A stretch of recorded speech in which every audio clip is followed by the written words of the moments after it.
Welcome to SF Commercial Property Conversations with Bruce Bean, where Bay Area investments meet expert insights. Get ready to unlock the strategies of commercial real estate success.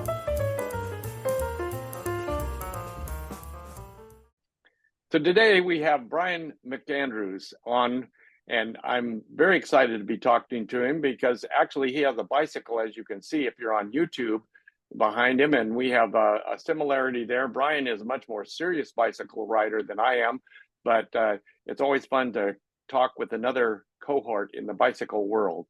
So Brian, it's great to have you. I'm happy to have you go through your kind of history of how you got into corporate real estate and your lessons that you've learned along the way. Well, thank you very much, Bruce, and thank you very much for having me.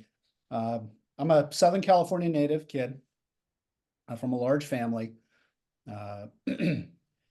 and had worked my way through high school and college in grocery and retail. Spent 7 years with a grocery chain. I also spent some time simultaneously while I was going to college because I needed to carry some extra work to pay my tuition. I was living on my own in a sporting goods store. And then additionally, did some other work with some other retail concepts as well. My background was out of college, Cal State Northridge, degree in economics. I went on to the department store industry.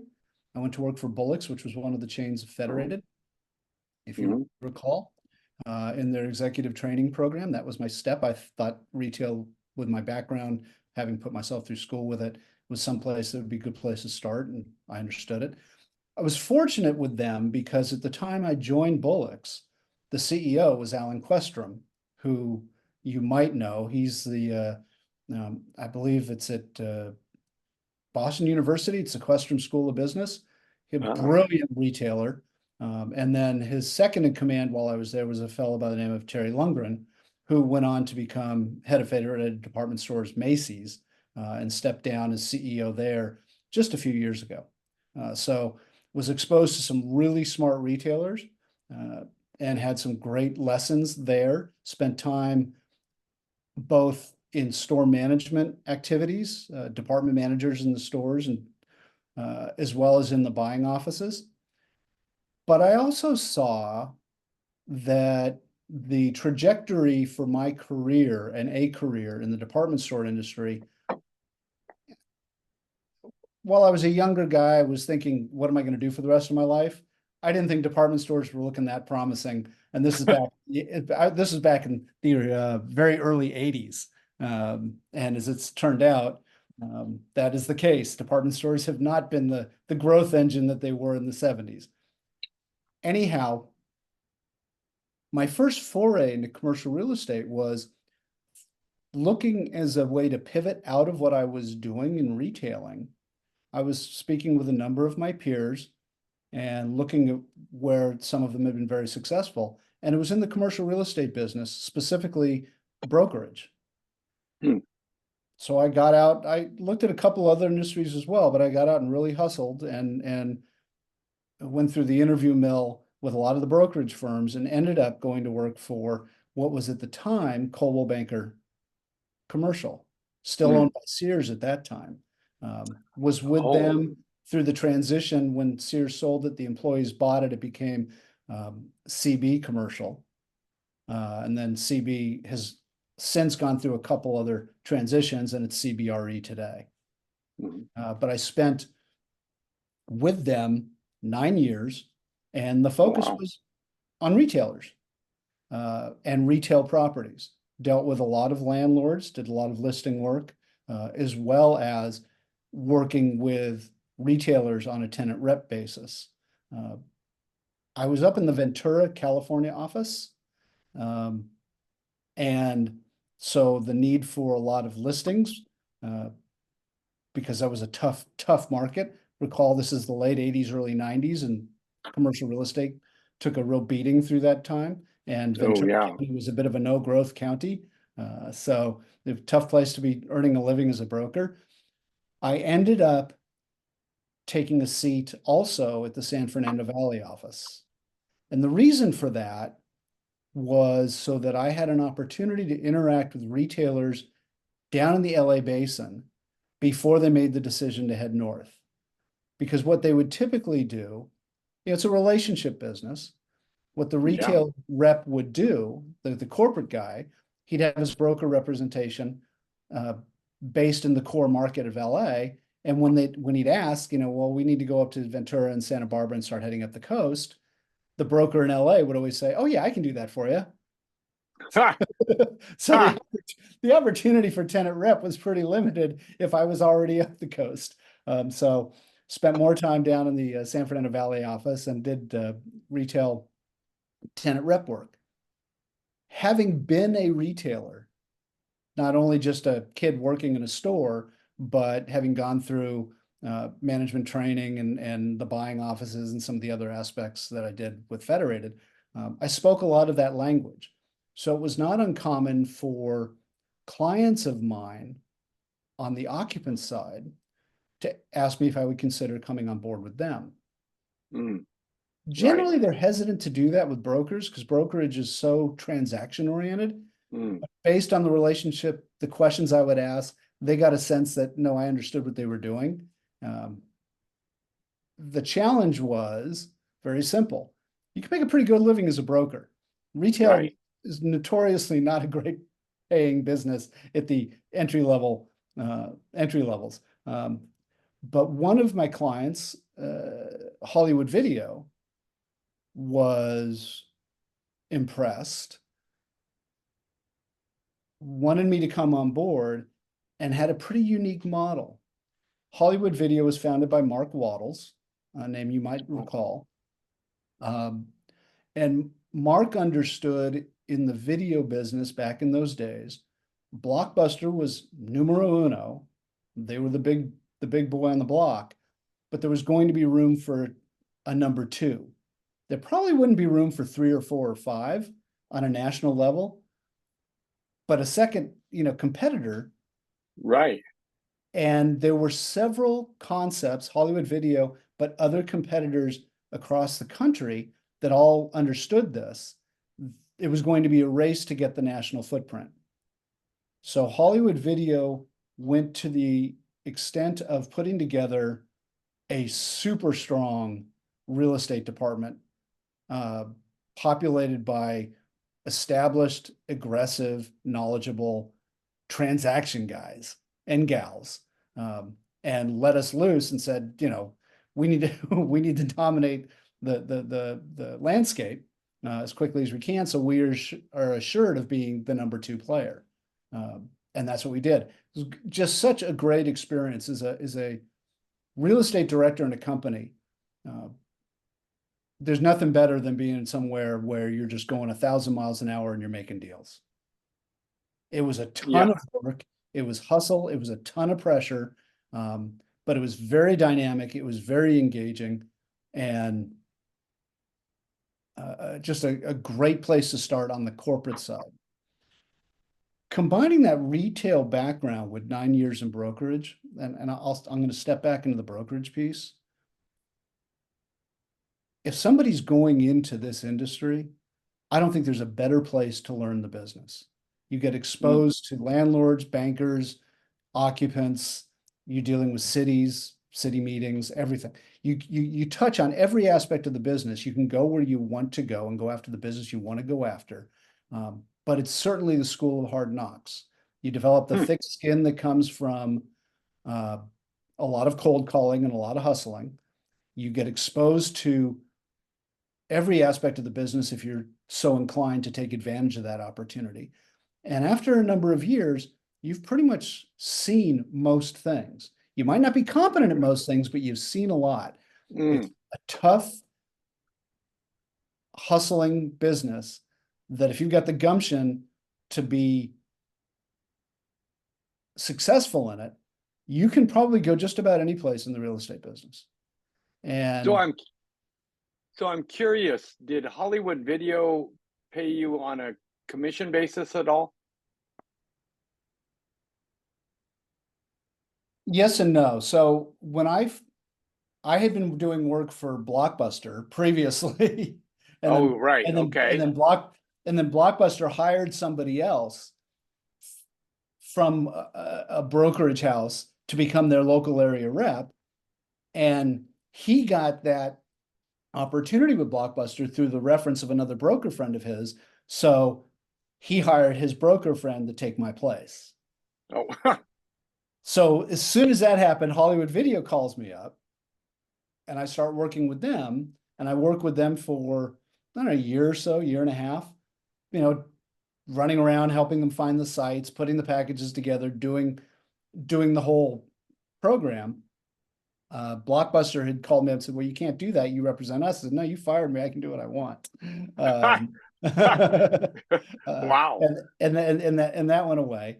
But that's how I got involved with Hollywood Video. Initially, that was all commission.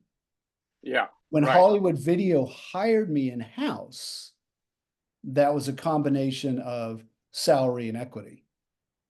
We were very well incentivized. In a stock program or what kind stock of program? Yeah. Okay. But compared to what I had seen from other companies, it was a very generous stock program. Kind of a funny story. So they asked Hollywood, while I was a broker, asked me to come up to their offices in Wilsonville, Oregon, to talk to them about coming on board. So I go up to their offices and I take a test and have some conversations.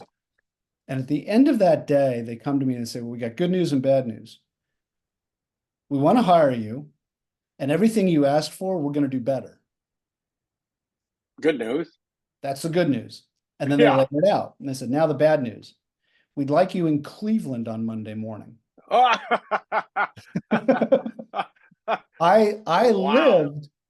lived in Ventura County. And it was winter. Oh, God. But I got on the phone and I called my wife. And I mentioned to you that I was living on my own when I was in college. The reason for that was my freshman year in college, I was living at home. My folks moved up here to the San Francisco Bay Area full time. Okay. My freshman year in college, I met a gal, Joanne, who is now my wife. We've been together since we were 18 years old. Wow. I know a good thing when I see it, and there was no way I was leaving CSUN, Cal State Northridge, and coming up here and switching universities, that sort of thing. I was like, nope, Mom, No. I'm moving out. I'm staying here. I've made some good decisions in life. I've made one that I'm certain is probably the best decision I could possibly have ever made. And that was recognizing the person who has been with me for over 40 years now. That's fantastic. Yeah. Well, and the reason I tell that story is, so I pick up the phone while I'm up in Wilsonville and I call Joanne. And at this point, we've got 2 kids and a house and all that, and say, hey, what do you think of this? And she says, let's go for it. Wow. Every success I've had, everything I've done in my career, none of it would have been possible without just the tremendous support and partnership I've had with that is fantastic. Yeah, wow. I am really a very lucky guy. So I pick up, I moved to Cleveland like that weekend. And Joanne stays home with the 2 kids and sells the house and does all of that. And she joins me in Ohio, several months later. But I went and, we jumped in with both feet and ended up really learning some great lessons about this country and life in general. And we were in a town called Brecksville. It's south of Cleveland, fairly small town.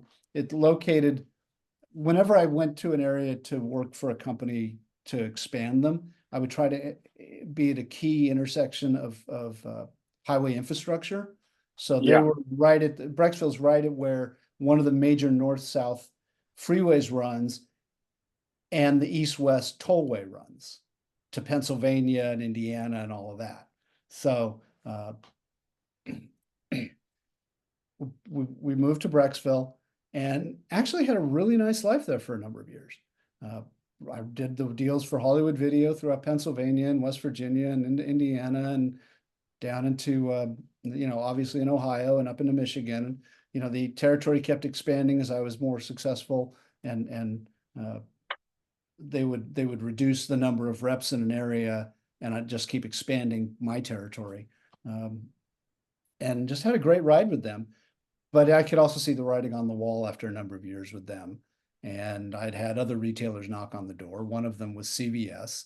And that was very early days of what became known as the Drugstore Wars. If you recall, CVS, Rite Aid, and Walgreens were going at it hammer and tongs for the national platform for pharmacy business. And you've seen, that whole progression. But I went to work with CVS. They had come into Cleveland and bought a company called Revco. Another drugstore.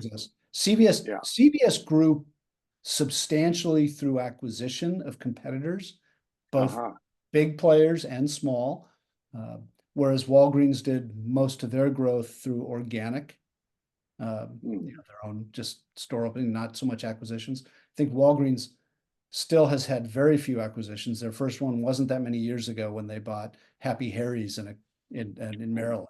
A name you would not recommend or recognize. No, I don't know that.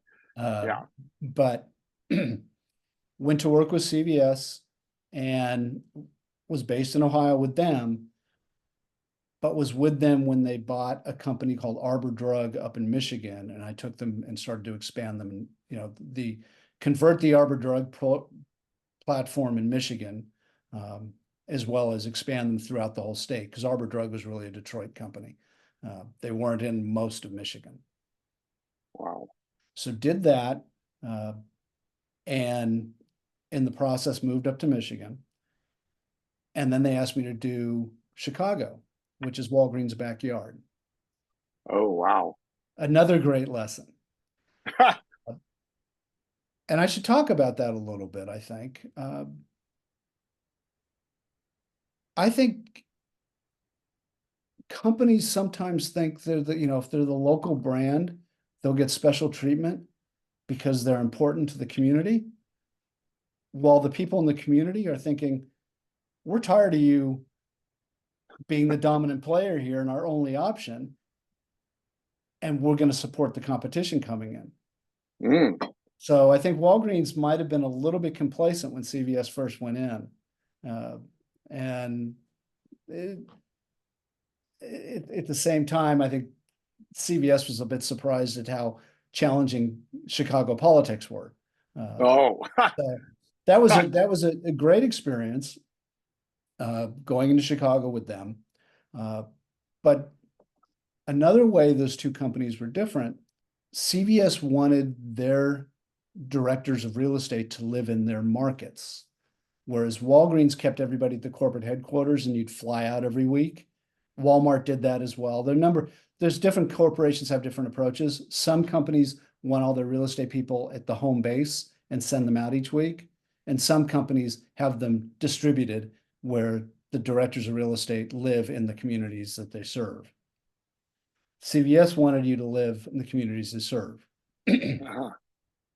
But having been somebody that they hired in Ohio, wanted to go do Michigan, and then based on what had been accomplished in Michigan, asked me to go knock on Walgreens' door in Chicago, it became evident to me that they were going to be asking me to move about every 18 months.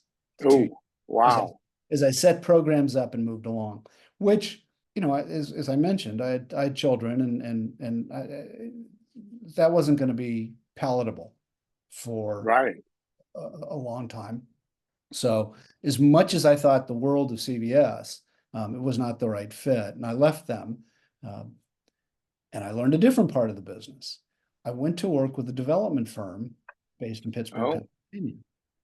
And I actually moved in that process, which seems counterintuitive because why would I was moving to avoid being in a place where I had to move all the time.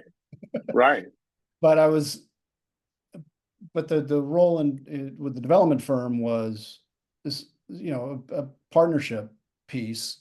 And I thought I'd be setting my flag there for the rest of my career potentially. I did that. Like brokerage, the development company I was with was more transactional, and what I would call a merchant developer. They didn't do a lot of buying and holding. They would flip projects. And while it was great exposure to the development business, it was very clear to me that it was another version of brokerage. And having been at CVS and having been at Hollywood Video and having the retail background, once I left that and got into the development side, I really missed being part of a bigger organization. Oh, interesting. Huh. And by that, what I really mean is in a corporate environment, particularly retail, real estate at that time was absolutely a critical component, but it was only one piece of the whole puzzle. You know, you weren't the end all and be all of what the company was doing. You were supporting the bigger mission of satisfying the customers of the company and growing the business and really supporting the operators and the merchants. Right.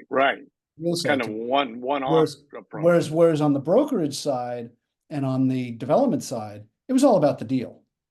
And yeah. Well, I've done, literally well over 1,000 deals. I'm not a deal junkie. I'm fascinated by organizational behavior. I'm fascinated by building teams and building partnerships and the dynamics of successful corporations. And I happen to do it in a retail environment. But the only way I was going to get that with the real estate background was by doing corporate real estate. And then once you're in corporate real estate, whether you're a director or through my career up into the C-suite, it was always in support of the merchandising group, the operating group, partnership with the marketing team. You deal with legal because of, well, contracts.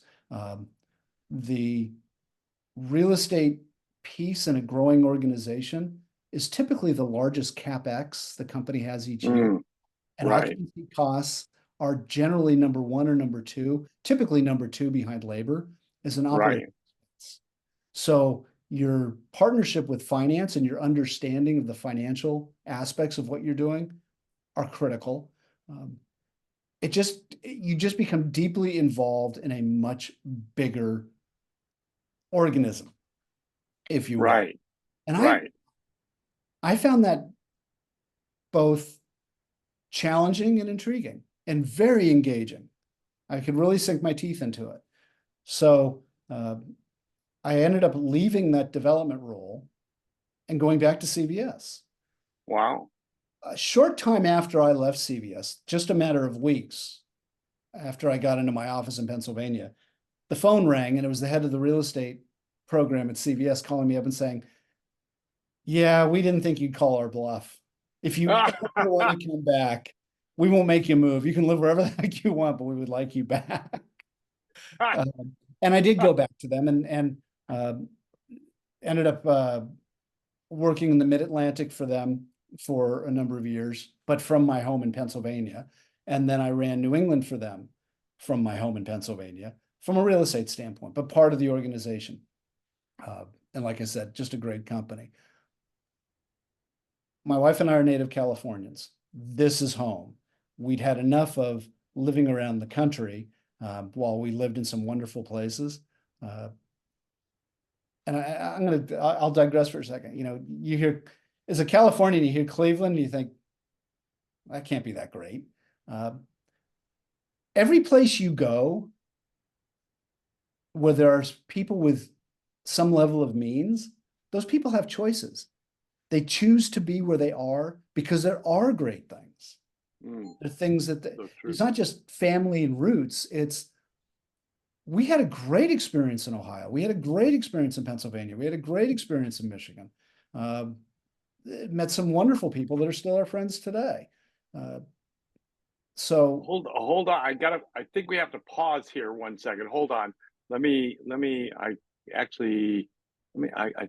can pause the Zoom. Hold on. I'm going to pause.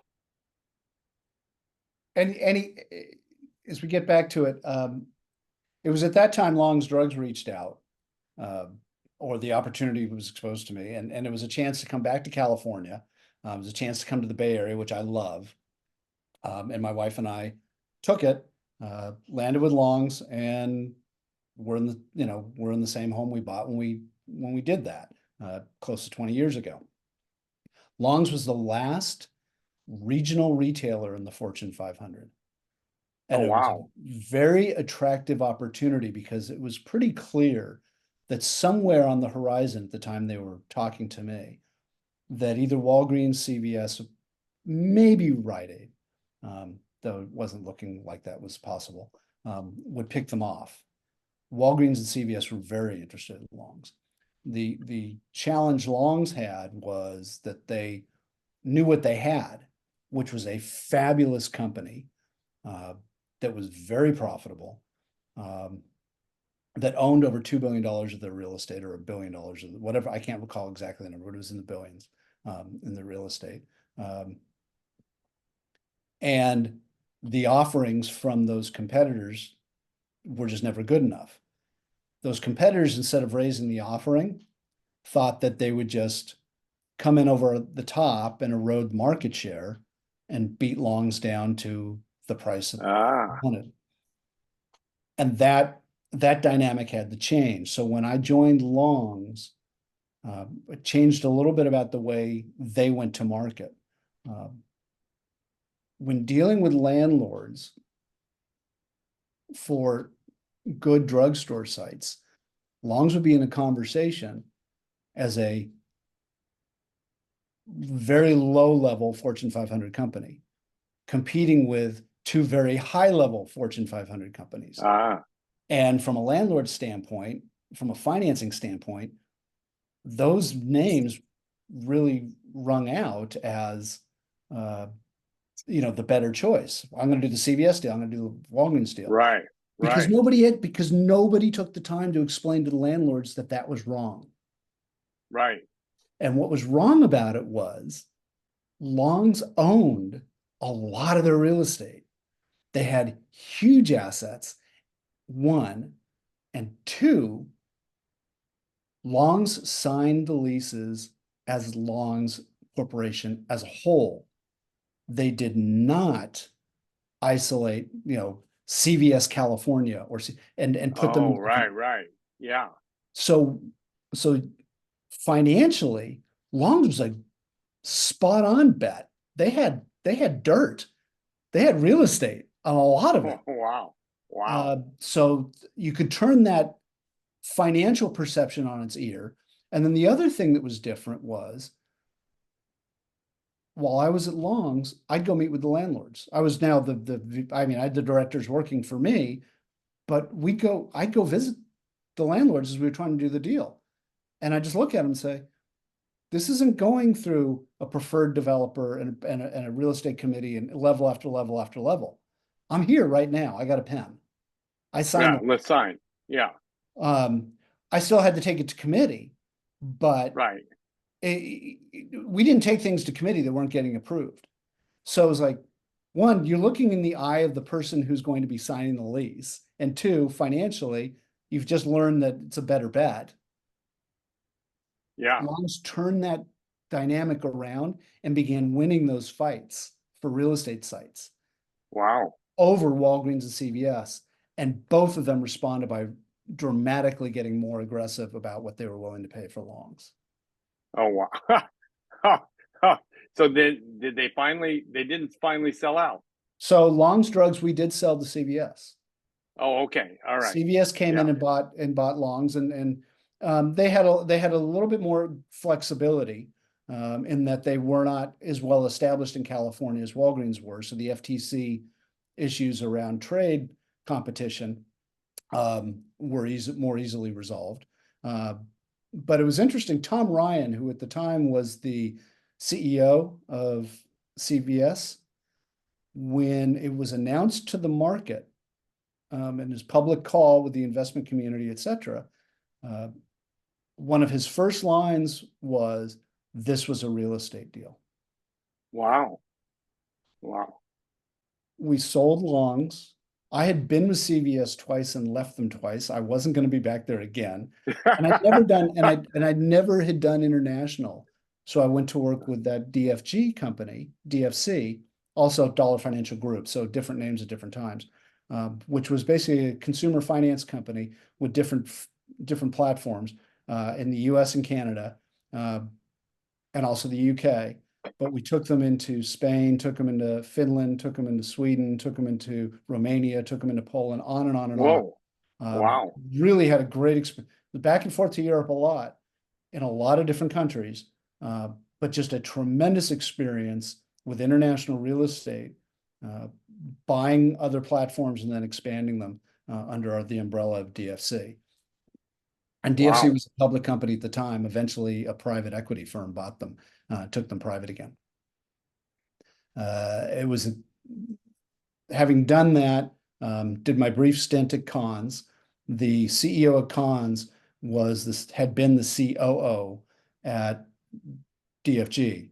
So he said, look, if you're ever going to want to get back onto the, pure retail side, give me a call. And after quite a few years back and forth to Europe, when I was finally completely worn out from it, just flat out exhausted, I did call him up, and I ended up there for a year to get back onto the retail side. But shortly after joining Cons Home Plus down in Houston, Texas, the phone rang and it was Grocery Outlet. And I'm thinking, I still have my home in California. I did not move my family back east with me when I was doing the DFC thing. The kids were too old. I wasn't going to have them switching high schools and doing all that. No. This was our home base. And the Grocery Outlet thing just kind of came to me, and it was spot on exactly what I wanted to be doing. And I joined them and we took them public. Perfect timing. Well, I think that I was part of that conversation, putting together the team to take them public, I'm sure. And that was a really fun ride. Just great people there. Yeah. So, well, we need to finish up here. So where are you now? I'm not. So we sold, excuse me, we took Grocery Outlet public, and then in November of 2022, we were done with each other. Grocery Outlet was done with me, and I was done with them. We'd done that, and it was time for me to move on. I started down a path to set up a consulting business, which you and I talked about briefly, taking advantage of the various experiences I had, geographical and professional, and just the knowledge base built up over a career of running programs successfully, and having bought and sold a lot of companies during that time. And then I got what we were talking about before this conversation. I got hit by that car on my bike. And you're right. So that pretty much got put on the back burner for a while I healed up. I'm now back fully fit and back to life and trying to figure out, what do I want to do next? I've got way too much energy to be retired. Yeah. Well, there's something out there. I can just feel it, just waiting to come your way. So we'll see. Maybe not. The intellectual engagement and the opportunity to add value to a bigger machine, a bigger organization, that's what really intrigues me. Building the teams, whether they're in-house or using outsourced partners, building the brokerage networks, doing all of that. It's fascinating work. Oh, yeah. No, that's fantastic. Well, let's leave it there. I can see that we could talk for another hour or two here, because I still have tons of questions about all these different transactions that you've done. So we'll move on from here, and maybe we'll come back and talk again in a little while. I'd love to do that. Bruce, I'd like to do that as well. And pardon me, I do tend to ramble. That was pretty straightforward. It was good storytelling. So we will work on that, and hopefully see you down the road. If people want to get a hold of you, please read off your email address for them. It's B as in Brian, T as in Thomas, McAndrews. So BT McAndrews at Chainwheel, ChainWheel.net. I can also be reached by phone at 925-766-7656. Well, Brian, it's been a lot of fun, and I want to come back and ask you questions and go from there. So we'll talk soon. Bruce, I'd be happy to do it again. Cheers. Good luck to you. All right. Hold on 1 second here.